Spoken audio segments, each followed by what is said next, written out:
Como prometido, nós voltamos e agora vamos ter a nossa mais uma aula de adjetivos, tá ok? E vocês estão acompanhando aí o Jiraya, tá aparecendo aí. Só por curiosidade, o termo ninja até aparece aqui na foto.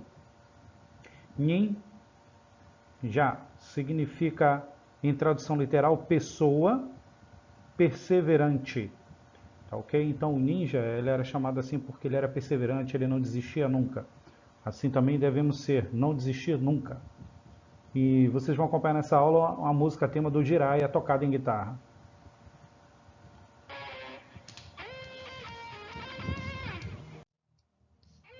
Bom, na nossa gramática inglesa básica direcionada a adjetivos. E hoje vamos falar sobre a formação deles. A formação dos adjetivos. Eles podem ser formados, como vocês estão vendo, por substantivos, verbos, adjetivos, né? E aí eu botei alguns exemplos aqui, não há uma regra em si, a terminação tal, mudou aqui e tal, mas eu trouxe alguns exemplos para vocês entenderem. A palavra accident, acidente, virou accidental, acidental, né? Que aí já virou um adjetivo.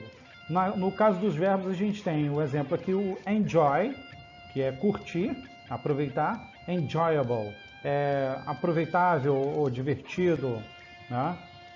Adjetivos, a gente tem o comic, comical ou correct, corrective, ele mudou um pouco o sentido. Ainda temos a formação dos adjetivos através da formação do gerúndio ou do passado particípio, que nós também vamos ver nessa aula. Adjetivos formados do gerund. Quando o adjetivo é formado do gerund, ele descreve a expressão que alguém ou algo normalmente causa. Ou seja, algo é normalmente causador de uma certa impressão nas pessoas. Como, por exemplo, no item 1 a gente tem this class, boring. This class is always boring. Essa aula é sempre chata. Então, essa aula transmite a sensação boring. Então, boring se torna uma característica dessa aula. Tá ok? E aí a gente não pode dizer que isso aqui é presente contínuo, tá ok? Porque aqui ele está sendo classificado como objeto aqui.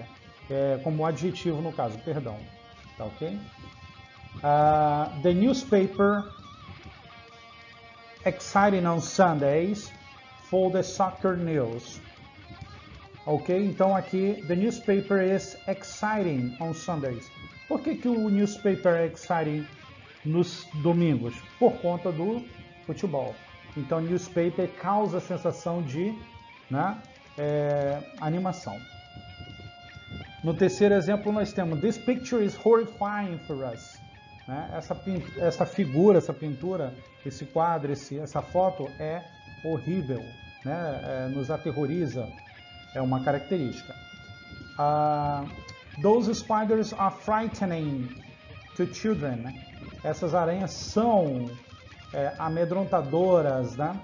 Criam calafrios nas crianças. Então, gerund, impressão que alguém ou algo normalmente causa. Vamos ver o que acontece. Vamos ver o que acontece aqui no particípio passado. Eu falei que o gerund é a expressão que algo causa. Agora, como é o particípio passado? O particípio passado, ele diz o seguinte, que é como a gente foi impactado por algo. Não necessariamente aquela coisa tem a norma de produzir aquele efeito, mas a gente foi impactado dessa forma. Então, olha o que acontece. I am bored with this class today. Eu estou chateado com essa aula de hoje. Nem todos os alunos devem estar chateados, mas eu me encontro chateado. The newspaper got him excited about the news. O newspaper, né, fez ele ficar animado com relação às novidades, com relação às notícias. Novidades não, notícias. She seems horrified with this picture. Ela parece estar aterrorizada por conta dessa foto. Né? A foto nem pode ser tão aterrorizante, mas para aquela pessoa causou esse efeito, ela se sentiu assim. Tá ok? Então, notem um detalhe seguinte, que no exemplo anterior, do gerund, eu falei que o newspaper era animador. Agora eu digo que eu tenho a qualidade de estar animado. Então naquela hora o newspaper transmitiu uma coisa, agora não, agora eu pego essa sensação, então é uma qualidade minha. Olha o que eu disse. She horrified. Horrified está se relacionando com she e não com a figura agora. E olha o John became frightened on spiders. John é uma criança. Aí ele ficou aterrorizado. Então qual é a qualidade do John? Está aterrorizado. Ele está aterrorizado pelas aranhas. Não é mais a aranha que é aterrorizante, é o John que está aterrorizado. Essa é a diferença do passado participa para o nosso gerund. Bom, para finalizar essa aula, eu trouxe para vocês alguns sufixos, tá? Eu coloquei aqui no título para adjetivos, mas, por exemplo, eu acrescentei esse cara aqui, ó. O ED que determina o passado regular dos verbos, tá? Mas, no geral, isso aqui, todos os outros são com relação a adjetivos. Eu vou dar um exemplo para vocês. Um full, cheio de careful, cuidadoso, cheio de cuidados. Ou less, que é vazio, careless. Essa foto vai estar no grupo também de WhatsApp, eu vou mandar para vocês assim que possível. Muito obrigado pela atenção e até a próxima aula.